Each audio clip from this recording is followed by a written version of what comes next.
Fala pessoal, bom dia. Mais uma semana se iniciando, após uma semana bem movimentada, né? Que principalmente na sexta-feira passada, onde o Trump ali ameaçou taxar em 100% a China e depois acabou voltando atrás, né? No domingo ele acabou postando ali uma mensagem que não precisava se preocupar com a China, de que ele não tinha intenção de prejudicar a China e os mercados acabaram dando uma acalmada, tá? Só que o movimento de sexta-feira acabou ali bagunçando um pouco o gráfico, né? Daqui a pouco eu vou colocar aqui na tela para vocês darem uma olhada.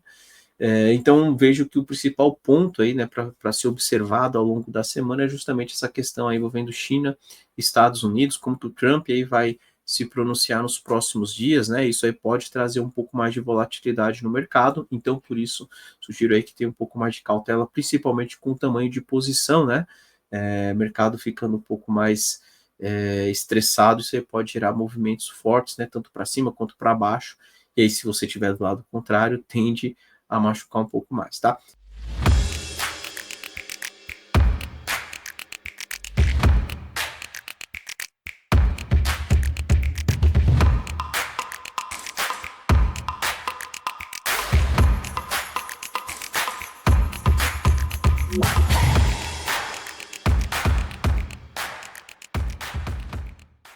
Bem, para quem não me conhece, me chamo Alan, faço parte da equipe Ficube e a gravação do Radar Cripto é em parceria com o canal Monitor do Mercado.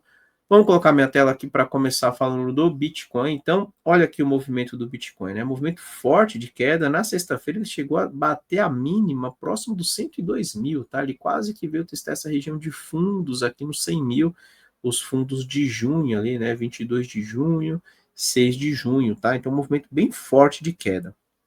Acabou recuperando, deixou um baita de um pavio aqui, né? E ele voltou para cima de uma região que é uma região de suporte, né? Onde ele já deixou um fundo aqui em agosto, deixou um fundo agora em setembro e voltou para testar exatamente esta mesma região. Esta região em verde que ele vem respeitando acaba sendo também uma região de topos que ele tinha deixado ali em dezembro, janeiro, né? Então, janeiro de 25, dezembro de 24, ou seja, ele vem respeitando ali a região de topo rompido do semanal, tá?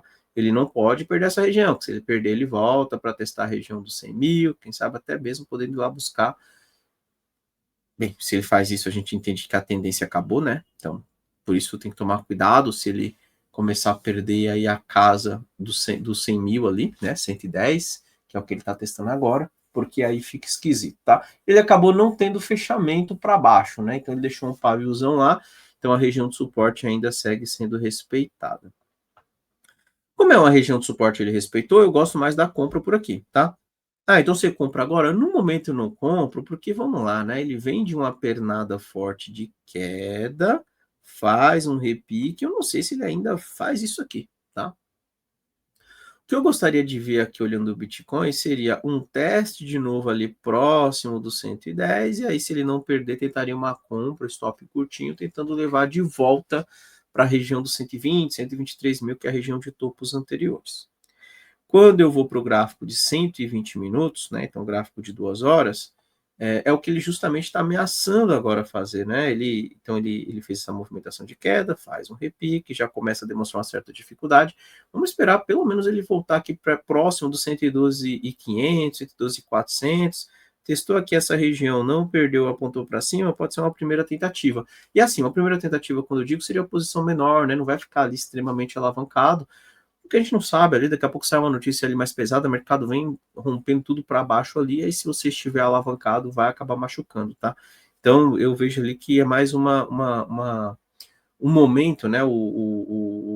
A condição que estamos agora seria mais uma condição ali, para tentar ficar um pouco mais cauteloso, tá? Não fica ali procurando acertar o olho da mosca, né, e entrar alavancado, porque se sai alguma notícia ali que não agrade novamente, a gente já viu que o movimento foi forte na sexta-feira, pode se repetir e até mesmo o Bitcoin perder aí de vez essa região dos 110, 109 e buscar lá a região dos 100 mil como um próximo suporte, tá? Então, ponto importante ali para o Bitcoin, vamos acompanhar a reação dos próximos dias. No momento, nós estamos zerados aqui no Ficube, inclusive zeramos a carteira quando ele estava falhando lá no 123 mil, né? Ele renovou a máxima histórica e não deu continuidade, tá? Foi mais ou menos por aqui, acho que foi aqui, ó, que nós zeramos no dia 7 de outubro. Resolvemos zerar tudo, conseguimos pegar essa pernada de alta, zeramos aqui no topo anterior, só que e aí depois veio essa movimentação forte na sexta, né? Então, ainda bem que conseguimos sair antes, até porque nós tínhamos algumas altcoins, provavelmente teríamos sofrido bastante aí se estivéssemos posicionado contra essa movimentação de queda, tá? Então saímos ali numa região de resistência, né? Mais uma questão ali de proteção ali, né? Gerenciamento de risco, e conseguimos escapar pelo menos dessa última puxada de baixo, tá? Bem, vamos dar uma olhadinha aqui no gráfico de Ethereum, né? Então vamos dar uma olhada no gráfico de Ethereum. Opa, digitei errado aqui, ETHUSD, gráfico diário. Vamos lá, Ethereum acabou dando uma bagunçada também. Ethereum não conseguiu renovar as máximas, né? Ele tá brigando ali numa região de topo histórico também. Se você pega o semanal, né? Ele tem uma região de topo histórico aqui na casa dos 4.860, 4.900. Ele chegou a violinar, mas não deu continuidade. Tenho chamado a atenção que Ethereum tem que respeitar aqui a região dos 4.000, né? Ele vem violinando, mas não vem perdendo, tá? Vou até dar uma limpada aqui nesses últimos desenhos. Aqui, ó. Ele vem respeitando, ele vem, assim, ele tem violinado, mas não perdeu ainda, não conseguiu fechar para baixo dessa região. Então, assim, apesar da movimentação ali tá um pouco mais bagunçada para Ethereum, ainda gosto da compra, tá? Ah, você compra agora? Ainda não, pelo seguinte fato, né? Ele deu uma pernada de queda, faz o repique, eu não sei se ele faz isso, tá? Se ele fizer esse movimento, aí eu entendo que Ethereum começa a falhar, já começa a ficar um pouco mais esquisita aí a tentativa de compra. O que eu gostaria de ver aqui para Ethereum é o seguinte: ele deu essa pernada de queda, repique, entendo que ele ainda pode dar mais uma puxadinha para baixo no curto prazo, mas gostaria de ver ali Ethereum respeitando acima dos 3.900. Então, se por um acaso Ethereum voltar para testar, não perde esse fundinho ali do dia 26 de setembro e começa a apontar para cima, ainda tentaria a compra aqui com alvos lá nos topos anteriores. Se por um acaso Ethereum voltar para... Opa, sem querer apaguei ali, pessoal. Não era para apagar os desenhos, eu sem querer apagar os desenhos, apagar ali só o que eu estava marcando no gráfico ali. Deixa eu voltar aqui no diário. Então, vou marcar aqui em verde novamente. Então, novamente. Então, voltou para testar aqui, não perdeu, apontou para cima, tenta a compra, alvo no teste do topo. Voltou para testar essa região dos 3.800, 3.900. Perdeu? Aí cuidado, porque o próximo ponto de parada de Ethereum vai ser os 3.400. Então aqui passa a ser o próximo ponto de suporte. E essa região que estava trabalhando como suporte, eu começo a marcar como um ponto de resistência, tá? Isso caso Ethereum realmente venha para baixo dos 3.800, começa a ter fechamento para baixo dos 3.800, principalmente lá no gráfico semanal, tá? Por enquanto, ele só está violinando no semanal e recupera. Pelo diário, eu entendo que sim, ele ainda pode dar mais uma puxadinha para baixo para fazer mais um teste nos 3.800, e aí segurando aqui, dá uma oportunidade de compra para a gente, tá? Inclusive, né, se você observar, é onde nós temos a linha vermelha com 3 linhas verdes para cima, né? 3 linhas verdes evita a linha vermelha, a gente sabe que a linha vermelha trabalha ali com uma região para procurar compra, tá? Então, ainda sigo comprador para Ethereum, mas vamos acompanhar no curto prazo, né? Como vai ser esse movimento aí de teste de fundo, né? Esse movimento aí de teste próximo dos 3.900, 3.800, não perdendo, pode dar uma nova oportunidade aí para a gente, tá ok? Vamos dar uma olhada no gráfico de Solana. Solana, chamei a atenção da oportunidade de compra quando ele começou a voltar para cima dos 209, 210, né? Até desenho o candle verde aqui, e o alvo seria testar a região dos 235. Ele tocou ali, olha a dificuldade que ele teve e olha a porrada que ele deu ali na sexta-feira, tá? Solana já começa a ficar um pouco mais feio, tá? Eu vou até apagar essas marcações que eu fiz aqui. Vamos lá, vamos lá, vamos lá, vamos lá. Pronto. Então, ele falhou aqui numa região de resistência, que é lá o 235, conforme nós comentamos. Opa. Ele falha aqui, ok? Ele tinha um ponto de suporte nesse fundo anterior que acabou sendo perdido, né? Repara que Solana começa a desenhar para a gente um topo, fundo mais baixo, tá? Pode ser que ele faça algo parecido com isso. A princípio, Solana começa a mostrar para mim aqui que ele vai tentar buscar perto dessa região aqui dos 160. Então, se for para tentar uma compra, eu esperaria a Solana cair um pouquinho mais. Chegando lá perto de 160, se ele segurar, pode ser uma nova oportunidade na compra, e quem sabe a gente não pega algo parecido com isso. Solana tentando voltar lá para a região dos 230, mas por enquanto Solana já começa a ficar um pouco mais feia, e eu não gosto da compra no momento não, tá? Eu entendo que ficou um pouco esquisita aí o gráfico de Solana. XRP é a mesma situação, XRP andou bastante tempo de lado entre a região dos 3,08 e a região dos 2,75 e acabou perdendo ali na sexta-feira. Vou dar uma limpada nesses desenhos, né, para não ficar um monte de coisa marcada no gráfico. Essa região ainda permanece como resistência e esta região que estava trabalhando como suporte, ele vinha respeitando, passa a ser agora uma região de resistência também. Próximo ponto de suporte que eu chamei a atenção que o Solana perdesse, XRP perdesse e voltaria para buscar, seria na casa dos $2, né, 1,90, e foi onde ele acabou buscando. Na verdade, o pavio de XRP foi lá no 1,26, né? Rapaz, esse movimento, olha, esse movimento de XRP, se você pegar da abertura até a mínima, foi uma queda de 55%, tá? Tá certo, né, que o pavio, né, se você pegar da mínima ao fechamento de sexta, ele recupera, para quem comprou na mínima, fez um belo de movimento, né?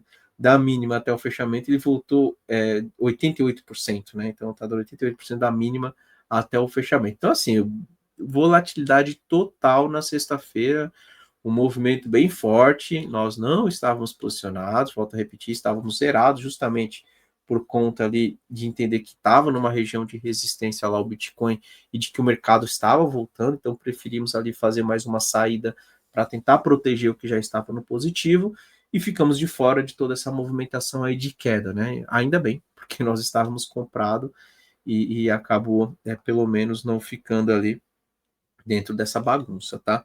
Bem, no momento eu entendo que o XRP ficou esquisito, acho que comprar agora fica um pouco mais complicado, né? Até porque se você compra, eu vejo que ele tende a bater cabeça agora nos 2,70 e tentar formar um pivôzinho para baixo. Olha, a XRP tá com cara de que pode sim buscar a região de $2 novamente, a região de 1,90, então por enquanto não gosto da compra, evito compra XRP, se ele for lá nos dois, ok, a gente volta a pensar nas compras quando ele demonstra uma reação mais positiva naquela faixa de preço. Só volta a pensar na compra aqui em XRP se caso o XRP faz algo parecido com isso aqui na região dos 2,30, tá? Então seria aqui, ele faz o repique, bate no 2,70, volta para testar novamente, não perde, começa a apontar para cima. Algo parecido com isso, ok, pode ser uma tentativa pelo risco, né? Ele tem um suporte aqui pela mínima 305, apesar de que ainda acho cedo acreditar de que ele vai tocar aqui e estourar tudo para cima, tá? Eu esperaria mais um teste, e aí se ele não perder, pode ser uma tentativa com stop curtinho, abaixo aí dos 2,28, 2,25, quem sabe tentando levar lá nos 3,08 novamente. É claro que ele vai ter que romper esse 2,70, né? 2,70 por enquanto trabalha como resistência, ele precisa voltar para cima dele ali, para a gente entender que ele está retomando a movimentação de alta. Abaixo dos 70 ele é resistência, então cuidado com compras, volto a repetir, melhor compra na minha opinião está aqui embaixo. Chegou ali, começou a segurar, ok, stop curto, 2,70 alvo passa a ser maior, né? Ou seja, meu stop passa a ser curtinho ali, cerca de, agora está volátil, né? Uns 20% ali, quem sabe, dependendo de como vai ser o movimento quando ele chega por ali, com possível alvo aí de 20, 25%, nos 2,70, e se ele romper, quem sabe até 40% nos 3,08, 3,09, mas isso vai depender muito de como o mercado vai se comportar nos próximos dias, né? O que eu estou fazendo aqui é apenas uma projeção, mas vai depender muito de como ele vai reagir, tá? Então é isso, vamos seguir acompanhando aí toda essa novela, né, envolvendo China e Estados Unidos, como vai se desenrolar isso nos próximos dias, qual vai ser o movimento que ela vai trazer ali para o preço.